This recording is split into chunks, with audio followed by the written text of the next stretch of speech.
Hier lees ek, gaan ek julle uitnooi om saam te blaai na Romeine 5 toe. Romeine 5 vers 3 tot 5. Romans 5. Ekskuus, Romeine 5 vers 1 tot 5, nie 3 tot 5, 1 tot 5. Romans 5 vers 1 to 5. Romeine 5 vers 1 tot 5. Romeine 5 vers 1 tot 5, Romans 5 vers 1 to 5. En ek lees vir ons as volgs. Omdat ons dan uit die geloof geregverdig is, het ons vrede by God deur ons Here Jesus Christus, deur wie ons ook deur die geloof die toegang verkry het tot hierdie genade waarin ons staan, en ons roem in die hoop op die heerlikheid van God.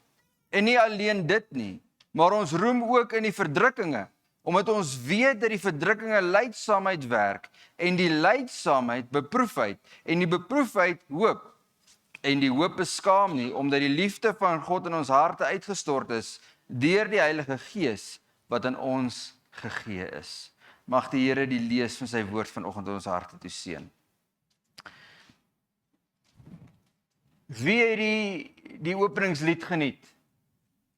As vrede, ek dink nou in Engels, ek ken die liedjie baie beter in Engels. Wie weet wie het hom geskryf? Ek seker Chris sal weet wie het hom geskryf. Nee. Horatio Spafford. Van julle ken Horatio Spafford se verhaal? Ja, ek sien so 1 of 2 knikkies, nê, wat sy verhaal ken.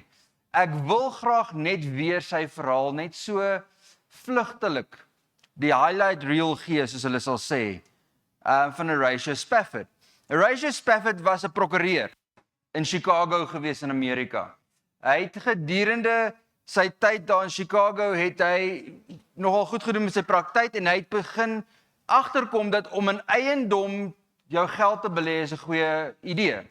En so het hy in sekere, hy het 'n paar woonstelblokke, hy het 'n paar wat is hierdie groot workshops van hierdie groot eenhede gekoop en sy geld daarin belê. Hy het 'n vrou en hy het 4 dogtertjies. En toe kom die groot brand in Chicago. Dink as ek reg onthou 1871, iewers daar rond, as ek reg onthou. Dit was letterlik 6 of 7 maande nadat hy omtrent al sy geld bestee en belê het in eiendom. En hy verloor als. 'n Rukkie daarna, hulle was baie goeie vriende met 'n evangelis, het hulle besluit, hulle gaan vir hom gaan kuier. En hulle beplan toe hierdie vakansie om na hom toe te gaan, en hy kom toe agter, hy moet agterbly, hy kan nie saam met sy familie nou gaan nie, omdat daar goeters is oor die rezoning, en die eiendomsmense wou hom gehad het vir vergadering. So hulle het toe besluit, luister, ek sal so 'n week of 2 nadat julle gegaan het, sal ek op die skip klim, en dan sal ek julle vergesel in Engeland. Sy vrou en sy 4 dogters klim op die skip, en op pad Engeland toe tref hulle 'n ander skip, en die skip sink. Hy kry 'n rukkie na kry hy 'n telegram, wat die paar woorde wat sê, wat van sy vrou afkom, survived. Al 4 sy dogtertjies is oorlede. Hy het nou net al sy geld en sy eiendom verloor. En hy besluit toe, wel hy moet nog steeds gaan, om nou by sy vrou te wees, van natuurlik is sy in 'n toestand. En terwyl hy op die boot klim, en hy vaar verby waar die skip gesink het, waar sy 4 dogtertjies oorlede is, voel hy die inspirasie van die Heilige Gees, om die liedjie te skryf, It is well with my soul. Dit is wel met my siel, terwyl hy oor die waters vaar, waar hy sy 4 kinders verloor het. 'n Rukkie daarna het hulle toe besluit om Jerusalem toe te gaan om evangeliste basies daar te word. Die Here het hulle toegeseën ook met nog 3 kinders na dit. En hy het gesterf op die ouderdom van, as ek reg onthou, 58 van malaria in Jerusalem. Maar hy het sy lewe daarna toegewy in die diens van die Here. Dit is wel met my siel.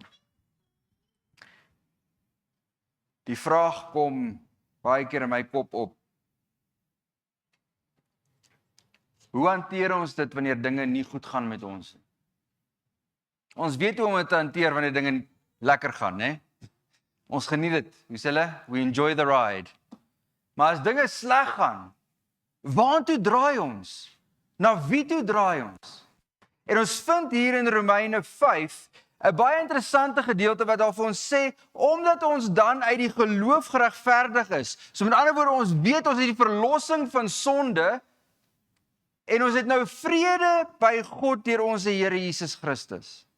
So met ander woorde, wanneer ek weet ek is geregverdig, ek het daai verlossing by God ervaar, het ek nou vrede by Jesus Christus. Maar dit gaan verder en dit sê daarso ook verder, deur wie ons ook deur die geloof die toegang verkry het tot hierdie genade waarin ons staan, en ons roem in die hoop op die heerlikheid van God. En nie alleen dit nie, maar ons roem ook in die verdrukkinge, omdat ons weet dat die verdrukkinge lydsaamheid werk. En die lydsaamheid beproefheid, en die beproefheid hoop. En die hoop is skaam nie, omdat die liefde van God in ons harte uitgestort is, deur die Heilige Gees, wat in ons gegee is. Waar is die beginpunt om die hoop te hê en ook die genade te ontvang? Jou hoop en jou genade wat jy ontvang van Christus is direk gekoppel aan die hoeveelheid wat jy in hom glo en op hom vertrou. Ons weet dat ons vergifnis en sondes is verkrybaar deur Christus wat aan 'n kruis gesterf het vir ons. Daarom, hoe meer ek in hom glo en hoe meer ek na hom toe kom vir verlossing, hoe meer ontvang jy dit. Maar wanneer jy nie op God vertrou in die klein dingetjies, wanneer dit kom by 'n klein probleem in jou lewe, hoe minder vrede gaan jy ervaar deur sy verlossing in jou lewe. Nou ek sê nou nie, as ons nou moeilikhede het, jy is ongelowig nie. Asseblief moet jy dit verstaan nie. Wat ek probeer sê is, baie keer is ons fokus net op die probleem en nie die een wat die probleem kan oplos nie. Ek het dit al voorheen genoem dat, so julle kan onthou in 2015 in die groot droogte hier in die Vrystaat, eintlik in die hele Suid-Afrika, hoeveel mense op hulle knieë gegaan het en gebid het vir reën? Hoeveel bidure was gehou vir reën? Kom ons nog steeds terug na God wanneer dinge 'n bietjie beter gaan. Kom ons nog steeds terug na God, al is dit 'n klein probleempie in ons lewens, of is dit al groot probleem, fokus ons op die probleem of kom ons na God toe? Probeer ek, ons mans is mos baie goed daarmee, ons kan mos 'n ding onsself regmaak, né? Daar is so mooi magneet langs my pa se bed wat sê, Moses wandered in the desert for 40 years and men still won't ask for directions. Dit is hoe ons is as mans partykeer. Ons hou van daarvan om 'n ding probeer self reg te maak. En ons sien nie die probleem in ons lewens, maar ons dink, as ek 'n bietjie meer tyd daarin spandeer, kan ek dit self regmaak. Hoekom moet ek na God toe gaan? Hoekom moet ek swak lyk voor God en my familie wanneer ek dit self kan probeer regmaak? Wanneer dit ons eintlik leer dat om vrede te kry by God is om meer op hom te vertrou. Ons meer om na hom toe te gaan en dit te gaan soek. Ons weet in die lydsaamheid, wanneer ons deur slegte en moeilike tye gaan, is dit juis om ons te bring by 'n punt wat ons op ons knieë gaan en meer vertrou op God. Hierdie lydsaamheid wat dit hiervan praat in die woord van God, is nie 'n lydsaamheid van ek kan net aanhou en aanhou en aanhou en aanhou en uithou en uithou. Nee, dit is lydsaamheid om te besef ek het God nodig in my lewe. 'n Lydsaamheid om te besef ek moet uithou om te vertrou dat wanneer God vir my sê hy sal met my wees, dat hy werklik daar is. Dis 'n lydsaamheid wanneer ek voel God nie meer daar is nie, dat ek nog steeds op hom sal vertrou. Al voel ek nie sy teenwoordigheid in my lewe nie, is ek nog steeds daar om op hom te vertrou of my uitweg te gee. Nie so lank terug nie, ek dink ek het hom Vern die storie vertel. Was ons op vakansie en ons het pat-pat gespeel. Julle weet mens wat pat-pat is, né? En Emmett se suster het 'n hole-in-one geslaan. En hy was baie ontsteld van hy wil ook 'n hole-in-one slaan. En ek sê vir hom, waar Emmett, ek kan niks daaromtrent doen nie. Ek kan letterlik nie vir jou meer wys as wat ek jou gewys het nie. Maar ek sê, dalk moet jy Jesus vra, en ek kyk nie en ek hoor hom. En hy bid. En hy sê, Jesus, please, let me also get a hole-in-one. Please. En hy slaan die bal en hy gaan nie in die gatte nie. En hy kom by die bal en hy tel hom op en hy sê, why didn't it work? En hy tel toe die bal op in die volgende gat, slaan hy, oeps, in die gaatjie in. En 'n klein seentjie van 6 jaar oud, besef daar, that it works, but sometimes not immediately. Jy sukkel in die lewe met ietsie. Besef dat vertroue en gebed werk. Dit werk dalk net 'n bietjie later. Die uitkoms wag vir jou daar. Maar die Here moet dalk baie iets anders jou antwoord op gebed vir jou bring. Baie keer wag die Here op ander agente van beantwoorde gebede in hierdie wêreld. Met ander woorde, ek en op jou, om die antwoord op gebed tot iemand anders te wees. Maar die antwoord op die gebed is op pad, wanneer jy in jou moeilike tye sit.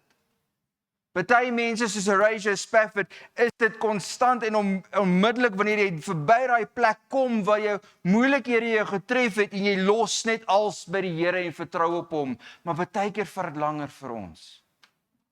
Maar die punt van die saak bly, die leidsaamheid wat dit werk, is vir jou om seker te wees, dat wanneer ek na God toe kom met iets in my lewe, jou antwoord is op pad. Wees net geduldig, wees net getrou, en fokus op dit wat saak maak. Fokus op die een wat saak maak, en jou antwoord sal kom. Nou, ek het 'n uitdaging hier vandag. Dis in my sak hierso.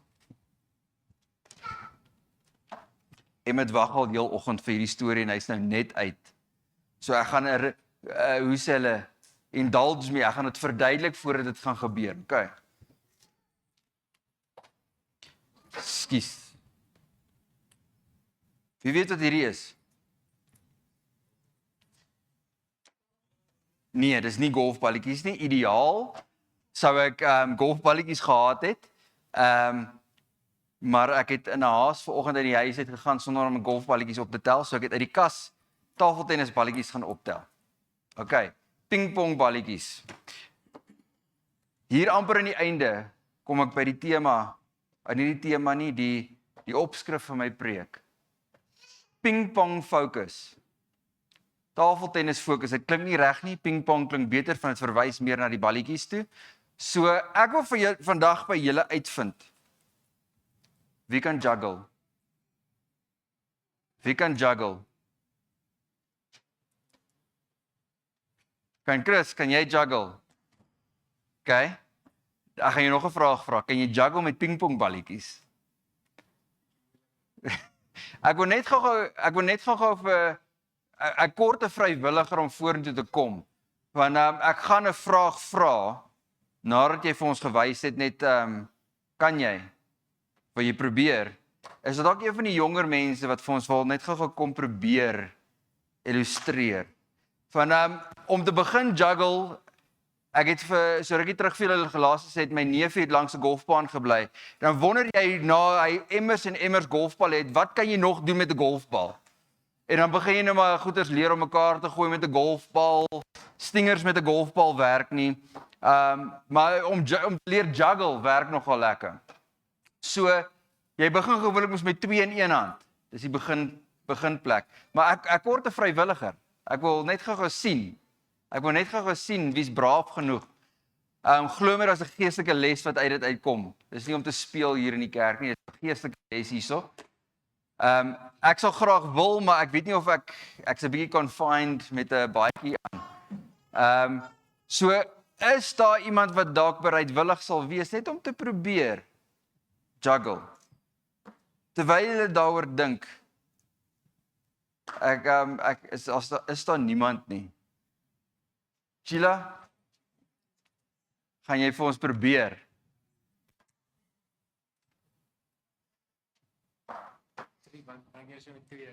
Remember, there can only be one in your hand at any given time, except when you start.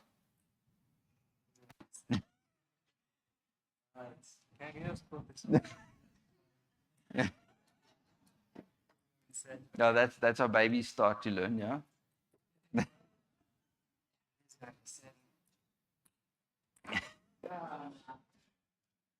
I'm sure Okay, Chris can do it. I have a feeling Chris can do it. You've got a feeling Chris can do it. Dis eintlik, sodra jy dit gekry het en jou hande beweeg in die manier wat jy min of meer weet wat dit moet beweeg, is dit eintlik redelik makliker as wat jy dink. Nou, ek is nou op kamera ook nog, né? So dis ek gaan probeer, ek beloof niks. Met 'n golfballetjie is dit baie makliker, maar dit is amper so ietsie. Maar wat die punt van die saak is, wanneer 'n mens juggle, waarna kyk jy wanneer jy die balletjies in die lug gooi? Waarna kyk jy? Wat is die grootste fout wat jy kan maak wanneer jy juggle? Nee, om na die balletjies te kyk. Die grootste fout is om eintlik na die balletjies te kyk. Want sodra jy kyk na die balletjie en kyk wanneer hy afgaan, verloor jy uit sig uit die een wat opgaan. En kom ek wys julle 'n ander voorbeeld. As ek 'n ander kleurballetjie byvoeg, wat gaan my oog vang die heeltyd? Die gekleurde ene. So kom ons verbeel onsself dat hierdie geel balletjie 'n probleem is in ons lewens.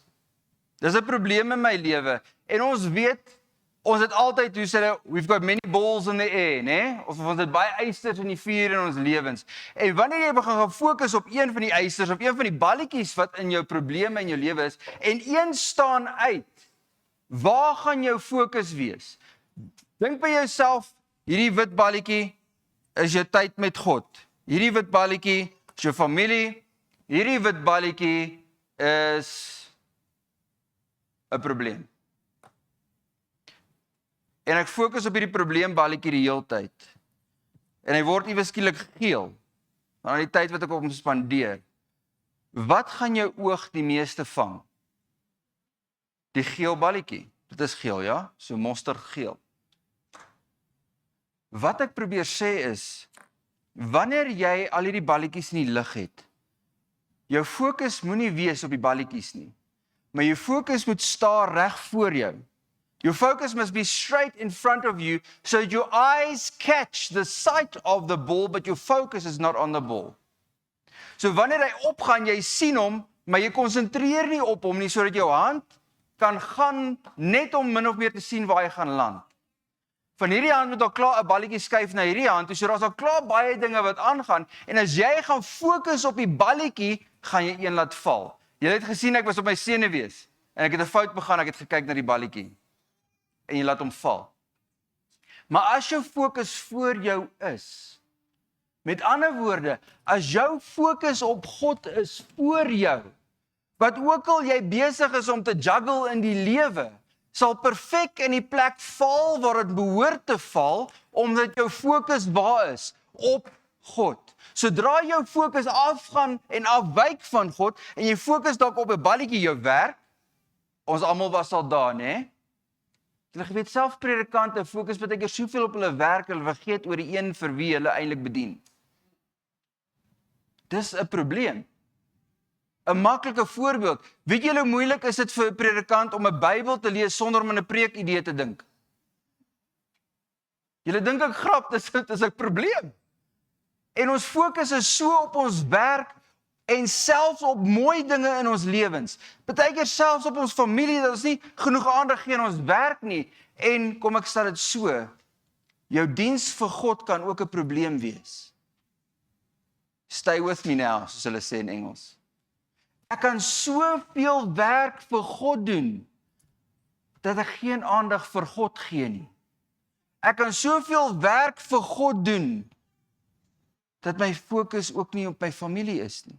Ek kan soveel goed doen vir God, maar my werk kan afgeskeep word. So wanneer ek al hierdie balletjies juggle, en glo my, daar's party mense wat 5, 6, 7, 8, die meeste wat ek al kon doen was 4 in regte lewe. Maar as jou fokus nie vooruit is op God nie, gaan jy die balletjies laat val iewers. En as jy een laat val het, gewoonlik laat val jy ten minste 2. As jou fokus nie op God is nie, is dit baie maklik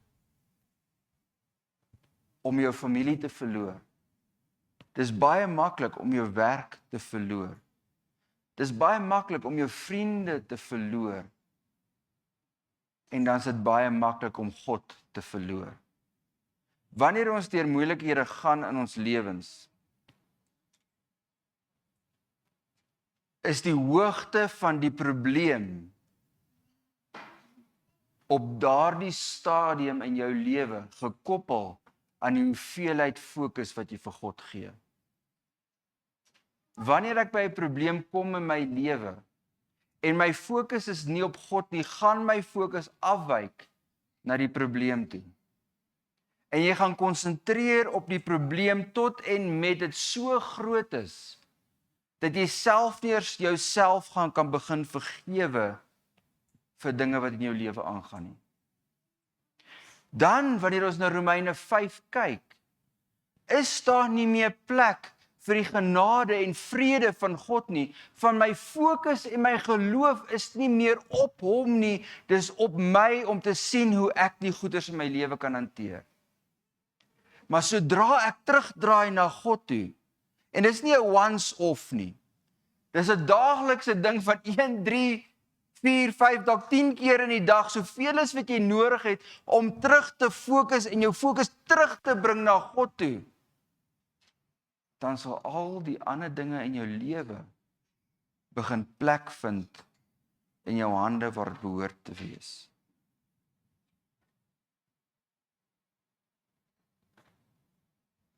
Ek het 'n mooi slotgedagte. Julle weet, ek wil nou nie voor almal brag nie, maar ek nogal 'n baie nice vrou, né?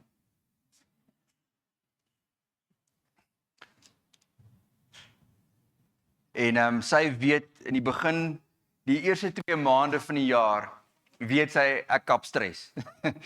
Want ek het baie goeders om uit te sorteer ensovoorts. En dan sal ek elke nou en dan so, al sit ek in my kantoor of sy is letterlik in die kamer langs my, stuur sy my 'n inspirational boodskapie of 'n teksversie of ietsie soos dit. En sy het so mooi gedeeltetjie vir my gestuur. Ek neem aan sy het dit gekry van een van die potgooies wat sy na geluister het of so. Maar dit het so mooi uitgekom dat wanneer Jesus hier op die aarde was en sy die prentjie wat hy probeer skets het vir ons hier, is dat hy nie noodwendig belangstel in jou geld nie. Baie kerke spreek dit vandag, dat hy net belangstel in jou geld. Hy stel nie belang in jou geld nie. Hy stel ook nie belang in jou tyd nie. En hy stel ook nie belang in wat jy vir hom kan doen nie. Maar hy stel belang in jou hart. Van waar jou hart se fokus is, daar sal jou dade lê. Met ander woorde, as God in beheer is van jou hart, wanneer jy jou hart oorgegee het na hom toe, gaan jou fokus nie wees op die probleme in die lewe nie. Gaan jou fokus nie wees op die moeilikhede van jou lewe. Gaan jou fokus nie wees op waar die FSA nou gaan ingaan nie. Maar jou fokus sal wees, was nou nie op jou gemik nie. Dit gaan oor waar jou hart se fokus is. En as hy in beheer is van jou hart, dan neem hy beheer van jou lewe.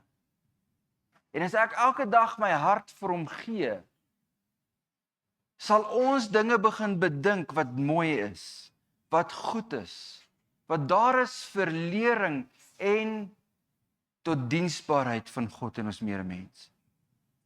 Waar is ons hart vandag? Is my hart gefokus op myself? Is my hart gefokus op my probleme? Is my hart gefokus op ander mense se probleme of is my hart gefokus op God? Is my hart toegewy tot God?